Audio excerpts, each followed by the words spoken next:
Our story of the day is about Tommy Robinson. Hey, Tommy Robinson. It's a fun one. That's a fun song. So Tommy Robinson recently put out a BBC documentary, and I haven't seen it yet, but I guess it exposes that the British government works hand in hand with the BBC to cover up certain stories. I don't know. I haven't seen it, but to be honest, this is obvious. Like, people are like, dude, my friend Harry texted me. He was like, dude, you got to see the Tommy Robinson documentary. Like, it exposes that the government's working with the BBC. If you look up BBC, it's British Broadcasting something, I don't know, or else.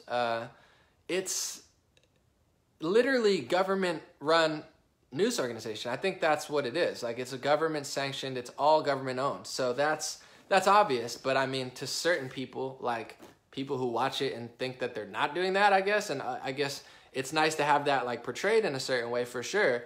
But it's like, yeah, it's so, like, all this stuff to me is just so obvious. Like, people, like, people will be like, oh my goodness, yeah, I mean, all of the media is alive, but in Britain, it's even worse because they literally control it. But now here, it's getting bad too. Anyway, the real reason I'm talking about Tommy Robinson is because a leader of the Labour Party, this is supposed to be like the Bernie Sanders woke progressive cultural Marxist, like, we're so woke because we criticize Israel and we call out neoliberals, but then literally everything else we do is like completely inverted reality, lopsided. It's like, dude, it's all a lie.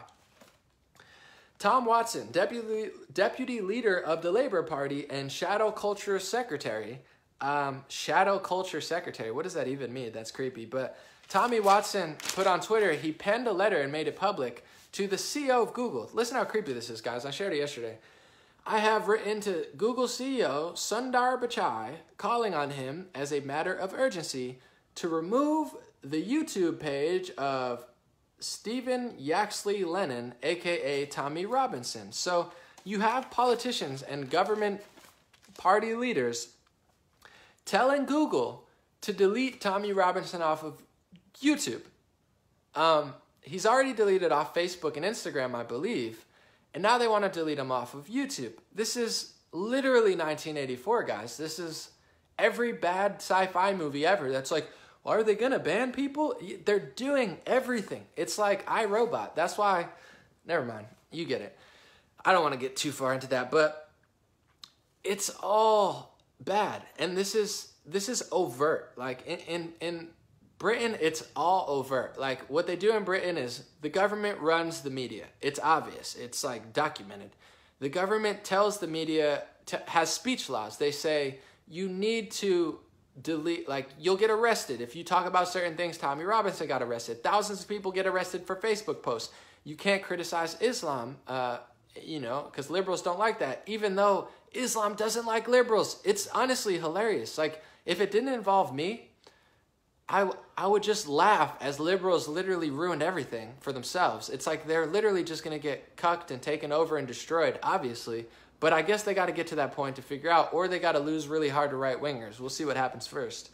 Anyway, in Britain, they do all this stuff, obviously. There's speech laws. Free speech doesn't exist. You get arrested for Facebook posts. You have Labour Party leaders telling Google to delete pages. The same thing happens in America.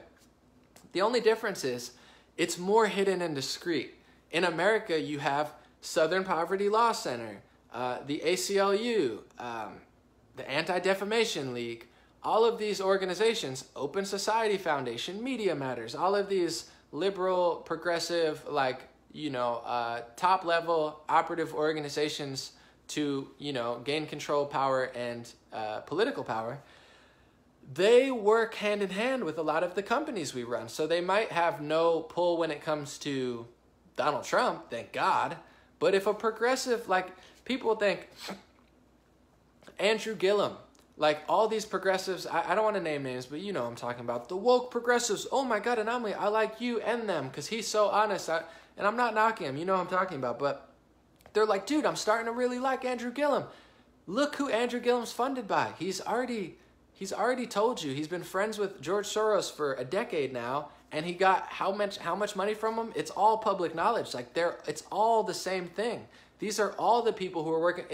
They're like, no, we're progressives, but we're not with we're not with the censorship and the neoliberals. No, you are. You're their little foot soldier, useful idiots that they know how dumb you are. They're just like, here, let's give them a black progressive like an Obama. Let's give them universal health care, and they'll buy anything. All we have to do is take control of the entire health industry, put it in the hands of the federal government, and these idiots will vote for anybody. And then you have these woke progressives. They're like, Andrew Gillum and Ocasio-Cortez are really, really different. No, they're not. They're using you guys as progressives to put their agenda. They're working with all of these speech organizations.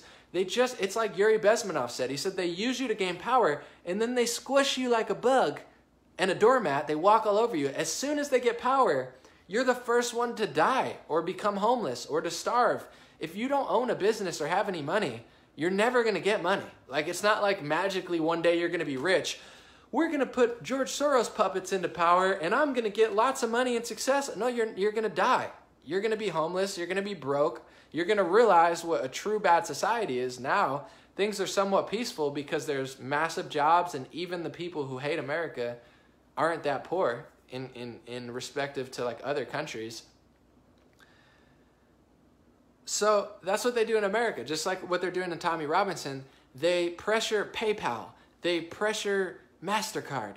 They pressure YouTube. They pressure Google. They pressure IHOP. They go to all of, they have all these organizations go to Tucker Carlson sponsors. And you have all these progressives. All my progressive friends say, dude, Tucker Carlson did a good segment. Wow, Tucker Carlson opposed the Syrian war. Wow, Tucker Carlson had Tulsi Gabbard on and treated her better than MSNBC. Wow, Tucker Carlson's talking about UFOs. Wow, it's because Tucker Carlson is the best journalist on television, which happens to be on Fox News, which happens to be the only non-liberal organization on the entire television station, which happens to be the #1 target of all these organizations who swarm his sponsors, trying to get him kicked off of Fox. Don't you get it, guys? They want 100% control of everything, like in Britain with Tommy Robinson. They say, delete him. They do that in Britain because they're so outwardly, cocky because they have control. You don't have free speech. You don't have any power in England. You're a useful tool. So there they just say, delete them. Delete them. In U.S., they're more sneaky. They're all over the place, and they just say, attack sponsors, tell PayPal. So then it's like all these people, Laura Loomer, David Horowitz, Tucker Carlson, and they all start losing sponsors, Laura Ingraham. And then, we don't have any more money. They know how to systemically destroy you. In America, guys, you're not woke. I'm going to drive this point home because I know a lot of progressives listen to me and respect me, and socialists and communists, because I know you guys have good hearts and souls, and I know you know that capitalism is inherently flawed. I know that you know it's phony capitalism that we have. I know you know that the two-party system's a lie. I know you know that regime change war is a lie. We can agree that certain people in Trump's cabinet are too hawkish, but your whole ideology is a lie. Bernie Sanders is a lie. Andrew Gillum is a lie. These people are all puppets to get you to give your money, power, and control of the health industry into the hands of the federal government. And then they're going to swarm you with anti-free speech. America, free speech, guys. We don't want to lose it. It doesn't exist in Europe. Bernie Sanders says, in France, in the UK, and Sweden, they have government-controlled healthcare, which doesn't work as good as I'm going to tell you it works. You know what else they have in UK and France and Bernie panders? They don't have free speech, bro. They don't have the right to say what they want. They don't have the right to post on Facebook. And those groups and those organizations, which are all leftists, which are all progressive and labor and all of these things that Bernie aligns himself with, pretends like he's not, because they need Bernie to funnel in the sheep. They can't get all the sheep. They're like, Bernie's the perfect tool. It's absolutely pathetic that his rallies are that big, but it's all good. They're using him, and eventually once they get power, they're going to do what Nazi Germany did. They're going to do what Stalin and Hitler did. You don't get to Stalin or Hitler by letting people speak freely and trying to get the tech companies to not censor people and give everybody a platform. You don't get there with low taxes. You don't get there with cutting regulations for certain corporations to come back to the United States and operate instead of moving to China or Mexico. That's not how you get Nazi Germany or fascism authority. You get it by what all of these people are doing. high taxes, government control of everything, speech regulation, the Second Amendment destruction, and gun control. It's so obvious. And they do exactly what they do to Tommy Robinson in Britain. They just do it sneakier. And it's just insane to me how people don't get it yet. But I'm going to have fun with it. It's all good. Fifth and final story. First, I want to say thank you guys for supporting. If you do anything, subscribe to me on YouTube. It's starting to build. Very exciting. I'm almost at 100,000 subscribers. I think I get a plaque from YouTube and I can put it on my wall and I can look at it every day and be like, wow, I'm so good. Wow, look at me. I'm a special liberal techie. I got 100,000. I got a YouTube plaque. Now I'm in at the club. Now I just have to change genders and I could get a 6-figure job there. Until then, they probably hate me. Anyway, thank you guys for supporting.